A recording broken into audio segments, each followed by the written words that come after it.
Welcome to this presentation. Today we are diving into cloth simulation, a performance study, a project developed by Pastel Sketchbook. This study focuses on the intersection of high-performance computing and real-time graphics. Throughout this session, we will explore the practical applications of data-oriented design and various rendering optimization techniques. Crucially, we will examine the performance divide between WebAssembly and native environments, utilizing a comparative analysis of implementations in Zig and Swift.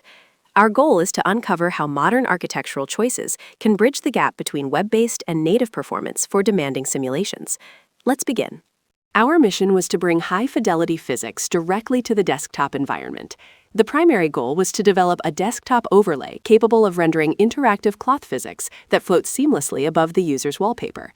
To succeed, the solution needed to be portable, aesthetically pleasing, and technically invisible to system resources, ensuring it did not interfere with the user's primary tasks. To achieve this, we developed a modular architecture divided into 3 distinct layers. At the top, the host layer is written in Swift to manage platform-specific responsibilities, like rendering, user input, and windowing. This communicates through a bridge layer, which serves as a WASM and CABI interchange. At the base, we have the core, written in Zig. This layer leverages data-oriented design to handle the heavy lifting of physics and mathematics. The primary technical constraint driving this design is the need to maintain a stable 60 frames per second while calculating approximately 2,300 constraints per frame. This architecture allows us to meet those performance demands while keeping the resource footprint minimal. Data-oriented design, or DoD, represents a fundamental architectural shift from focusing on objects to prioritizing streams of data. This approach is specifically designed to maximize CPU cache efficiency. On the left, we see the traditional method, an array of structs. In this configuration, different data fields are interleaved, which often results in poor cache utilization because the CPU pulls in unnecessary data alongside the values actually being processed. The Zig way, shown on the right, utilizes a struct of arrays. By organizing data into contiguous streams, we can separate hot data, such as position coordinates updated every frame, from cold data, like mass or pinning status, that is rarely accessed. This separation ensures that the CPU cache remains filled with relevant information, minimizing memory stalls. Furthermore, this layout is inherently SIMD ready, enabling the hardware to perform parallel operations on multiple data points simultaneously for optimal performance. The core physics of cloth simulation is built upon the Verlet integration method, as shown in this equation. To determine a particle's new position, we take its current position and add the change in position from the previous frame, scaled by a damping factor to account for air resistance or internal friction.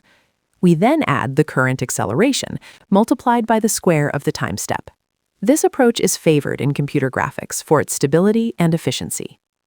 To give the cloth its physical characteristics, we apply a network of constraints represented by these 3 diagrams. Structural constraints connect adjacent nodes to define the primary shape and resist stretching. Shear constraints run diagonally to prevent the mesh from distorting or skewing under stress. Finally, bending constraints connect nodes that are 2 units apart. These are essential for managing how the fabric folds and ensuring it maintains a realistic surface curvature. In a practical environment, these internal physics are influenced by external input factors. Gravity provides a constant downward pull. Directional wind adds dynamic movement and lift, and mouse interactions allow for real-time manipulation and user engagement with the simulated fabric. Let's examine our first major performance hurdle, the cost of aesthetics. The primary issue stemmed from a naive implementation of a pastel glow effect, which required rendering 3 distinct layers for every single line, the core, mid, and outer layers. For a grid size of 25 by 25, which encompasses 625 points, we were rendering approximately 2,352 visible lines. Because of the triple layer requirement, this ballooned into nearly 7,000 draw calls. This high call count, combined with the expensive overhead of creating CG color objects within our inner loops, resulted in performance dropping below 60 frames per second, creating a significant bottleneck for a smooth user experience. Optimization through batched rendering is essential for maintaining high performance in complex visual environments. In a naive implementation, rendering an intricate scene might require approximately 7,000 individual draw calls, which places a significant burden on the hardware. By grouping elements into discrete buckets based on shared properties like color, we can dramatically streamline this process. As illustrated, moving to a batched approach results in a 99.7% reduction in draw calls, dropping the count to just 24. We have structured our rendering tiers to provide flexibility across different hardware profiles. The high-quality setting utilizes 8 color buckets to achieve 24 calls. The medium-quality setting removes the outer glow layer to reach approximately 4,700 calls, and the fast-quality setting limits glow to structural lines for roughly 2,350 calls. This strategy is defined by a singular philosophy. We are sacrificing microscopic interpolation to ensure superior macroscopic performance. This slide details a method for achieving three-dimensional depth through normal-based lighting within a 2D environment. Our specific constraint requires that the simulation operate in X and Y coordinates only, without the use of GPU shaders. To overcome this, we infer a virtual Z-axis based on the relative compression of the mesh. When the mesh is expanded, the surface is treated as flat with a consistent upward normal. When the mesh is compressed, it is interpreted as bulging, which changes the orientation of the surface normals. We calculate these normals by taking the cross product of two edges within the mesh. By utilizing this virtual Z, derived from mesh density, we can apply lighting calculations that give 2D objects a realistic sense of volume and curvature. Moving on to our second bottleneck, we have a critical reality check for WebAssembly. When measuring the update time for a 25 by 25 grid, the performance disparity between WASM and native code is staggering. WASM requires 135.32 milliseconds to process the update, while native code completes the same task in a mere 0.12 milliseconds. This translates to an approximately 1,100 times speedup when moving to a native environment.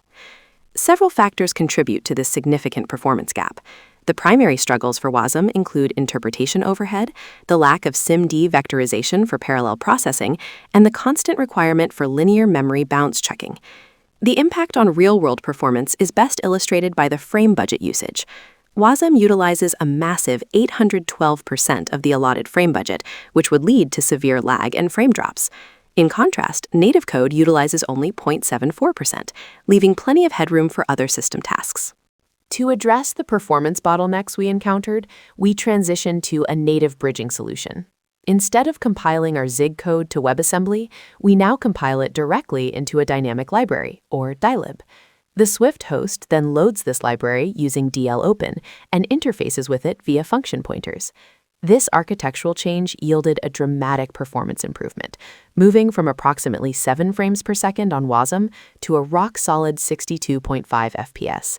Crucially, the overhead remains negligible, costing only about 30 microseconds for the initial pointer lookup. The hybrid architecture verdict highlights the specific strengths of both native and WebAssembly approaches. Use native for desktop applications, heavy compute tasks, and development iteration to take full advantage of raw processing power and speed. Use WASM for web deployment, sandboxing, and portability to ensure secure and consistent behavior across different environments. The optimal strategy is to develop with native for speed and test with WASM for compatibility.